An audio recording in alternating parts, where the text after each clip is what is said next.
নমস্কার বন্ধুরা, লিপিকার রান্নাঘরে তোমাদের সবাইকে অনেক অনেক স্বাগত।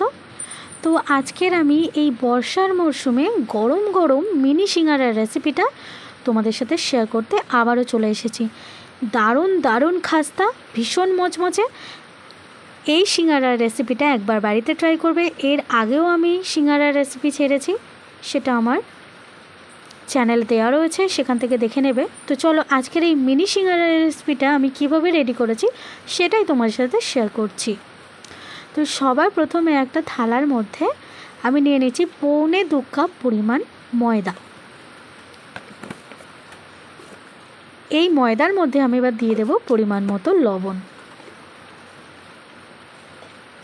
এবার আমি এর মধ্যে দিয়ে দিচ্ছি 2 টেবিল চামচ পরিমাণ ঘি। ঘি দিয়ে প্রথমে ময়দাটাকে খুব ভালো করে হাত দিয়ে মাখিয়ে নেব। একটা কথা বলে রাখি, সিঙ্গারা বানালে কিন্তু কখনোই কিন্তু ময়ামে কিন্তু চিনি দেওয়া যাবে না। চিনি দিলে কিন্তু একদম সিঙ্গারার টেস্ট দোকানের মতো হবে না, খুবই বিশ্রী খেতে হবে আর একদম জঘন্য হয়ে যাবে। তো চিনিটাকে অবশ্যই করে স্কিপ করবে। এবার আমি এর মধ্যে দিয়ে দিলাম 2 টেবিল চামচের মতো তেল। আমি তেল আর ঘি দুরকম দিয়ে ময়াম দিচ্ছি। তোমরা যদি ঘিটা স্কিপ করতে চাও তাহলে শুধু তেল দিয়ে ময়াম দিতে পারো। আর ঠিক ময়ামটা কীরকম হয়েছে একটু দেখো, আমি মুঠো মেরে দেখাচ্ছি। একদম এরকম সুন্দর ময়াম হতে হবে।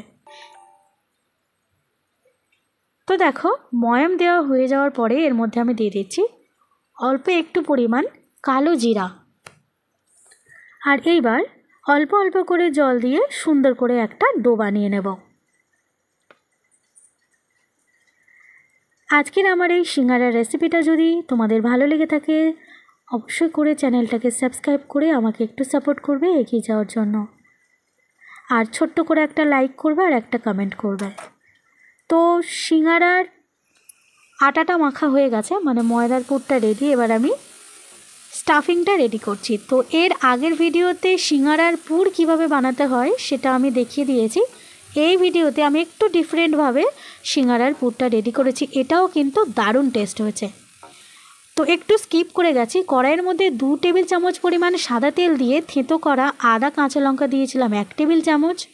এইবার আমি এর মধ্যে দিয়ে দিয়েছিলাম কেটে ধুয়ে রাখা খোসা সমেত আলু। সিঙ্গারার আলু কিন্তু খোসা সমেত আমরা কেটে থাকি। তারপরে পরিমাণ মতো লবণ দিয়ে আমি ঢাকা দিয়ে হতে দিয়েছিলাম বেশ কিছুক্ষণ। আবার ঢাকা খুলে একটু নাড়াচাড়া করে আবারও এটা ঢাকা দিয়ে হতে দেব আরও বেশ কিছুক্ষণ। আঁচটাকে কিন্তু একদম লোতে করে দিতে হবে, যাতে কিনা আলুটা কিন্তু একটু সেদ্ধ হয়ে যায় বা নরম হয়ে যায়। আর তেলের মধ্যে আমি দিয়ে দিয়েছিলাম বেশ 1 টেবিল চামচের মতো কিন্তু 5 ফোড়ন। তো দেখো সব কিছু দিয়ে এরকম আলুটা ঢাকা দিয়ে কিছুক্ষণ হতে দেওয়ার পর আবারও ঢাকাটা খুলে নিয়েছি। আর এইবার আমি একটু নাড়াচাড়া করে নিচ্ছি। এবার আমি আলুটা নাড়াচাড়া করে নেওয়ার পর এর মধ্যে দিয়ে দিলাম 1/2 টেবিল চামচের মতো ধনিয়া গুঁড়ো, সামান্য কিঞ্চিত পরিমাণ হলুদ আর ধনিয়া গুঁড়োটা দিয়ে আবারও কিন্তু একটু নাড়াচাড়া করে নিচ্ছি আমি। আর কিছুক্ষণ নাড়াচাড়া করে নেওয়ার পর এবার আমি এর মধ্যে দিয়ে দিচ্ছি পরিমাণ মতো অল্প একটু জল। সিঙ্গারার পুরে কিন্তু সাধারণত জল দেওয়া চলে না, কিন্তু এই আলুটা চন্দ্রমুখী আলু নয়, সেদ্ধ হতে চাইছিল না, তাই আমি সামান্য একটু জল দিলাম। আর এর আগেও বলেছি কিন্তু এই সিঙ্গারার পুরটা কিন্তু ফাটাফাটি হয়েছিল। তো তোমরা যে কোনো একটা পুর দেখে বানিয়ে নেবে, এটা অথবা আগেরটা। এবার আমি জলটা একটু বেশ কিছুক্ষণ হতে দিয়ে, মানে আলুর সাথে আলুটা যখন এরম টেনে গেছে জলটা, এর মধ্যে আমি দিয়ে দিলাম পরিমাণ মতো একটু ধনিয়া পাতা, একটু চিনি আর খুন্তি দিয়ে আমি একটু আলুগুলোকে একটু ঘেটে দিচ্ছি। আলুটাকে কিন্তু একটু শুকনো করে নিতে হবে। একটু কারেন্ট চলে গেছে তাই এরকম লাগছে। তো দেখো কারেন্ট চলে এসেছে, আলুটা দেখো এরকম শুকনো হয়ে গেছে আর ধনিয়া পাতাটা দেওয়া হয়ে গেছে। এইবার আমি এর মধ্যে আরও 1-2 পরিমাণ কিন্তু জিনিস দেব। তো তার মধ্যে আমি দিয়ে দিচ্ছি একটু ভাজা বাদাম, খোসা ছাড়িয়ে নিয়েছি, সেটা দিয়ে দিলাম। আর দিয়ে দেব এবার বেশ কিছুটা পরিমাণ কাসুরি মেথি। সিঙ্গারার পুর কিন্তু কাসুরি মেথি ছাড়া একদম অসম্ভব। তো দোকানের মতো সিঙ্গারার টেস্ট চাইলে কিন্তু অবশ্যই এই জিনিসগুলো দিতে হবে। ওপর থেকে কাসুরি মেথি দিয়ে দিলাম 1 টেবিল চামচের মতো। এইবার কাসুরি মেথিটাকে আবারও আলুর সাথে ভালো করে মাখিয়ে নিচ্ছি। আর এইবার কিন্তু পুরটা একেবারে রেডি হয়ে গেছে।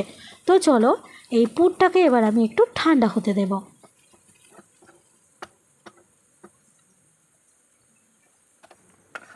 আলুর পুর দেখো একদম রেডি। আর এইবার আমি স্টাফিং করব। তো তার জন্য যে ময়দাটা মাখিয়ে রেখেছিলাম সেটা একটু হাত দিয়ে গোল করে নিচ্ছি। এটাকে প্রথমে আমি দুভাগ করে নেব।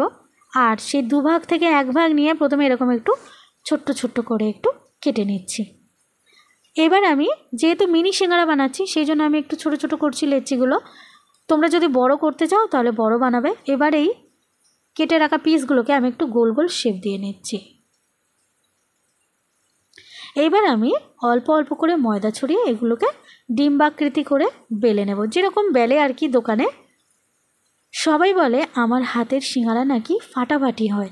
আমি যাকে যাকে খাইয়েছি প্রত্যেকে বলেছে অসাধারণ টেস্ট হয়। তোমরা প্লিজ একবার সিঙ্গারাটা বাড়িতে ট্রাই করবে। আর ভালো লাগলে কিন্তু আমার চ্যানেলটাকে প্লিজ একটু সাবস্ক্রাইব করে আমাকে সাপোর্ট করবে।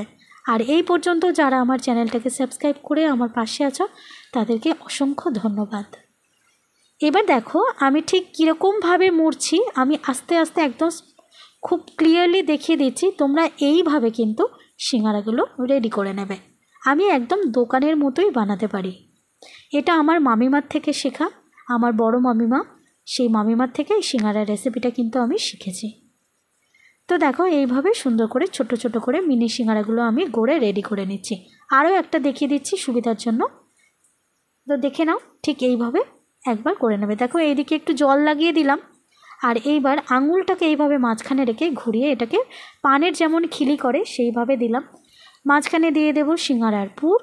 তারপরে ওপরের দিকে একটা ভাঁজ ফেলে আবারও জল লাগিয়ে এটাকে মুড়ে দিচ্ছি।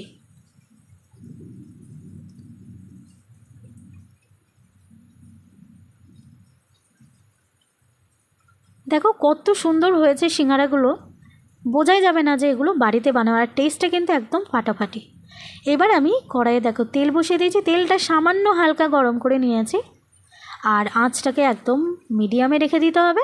আর এইভাবে কিন্তু ঠান্ডা তেলের মধ্যে সিঙ্গারাগুলোকে দিয়ে দিতে হবে। প্রায় কিন্তু 10 থেকে 12 মিনিট টাইম লাগবে, তার বেশিও লাগতে পারে সিঙ্গারাগুলো ভাজতে। আঁচটাকে কিন্তু লোতেই রাখতে হবে বা মিডিয়াম টু লোতে রেখে সিঙ্গারাগুলোকে একদম গোল্ডেন কালার করে কিন্তু ফ্রাই করে নিতে হবে।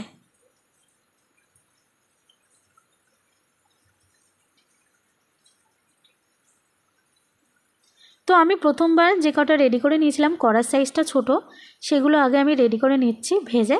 পরেরগুলো আবার ভেজে নেব দ্বিতীয়বার।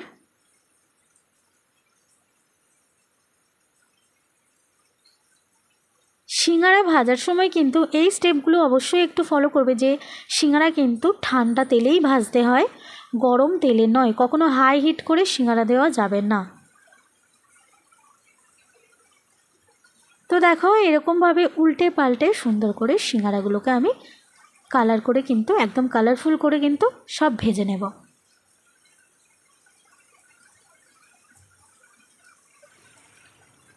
দেখো সিঙ্গারাগুলোর কিন্তু কালার চেঞ্জ হয়ে গেছে, এগুলো ভেতর থেকে একদম রেডি হয়ে গেছে।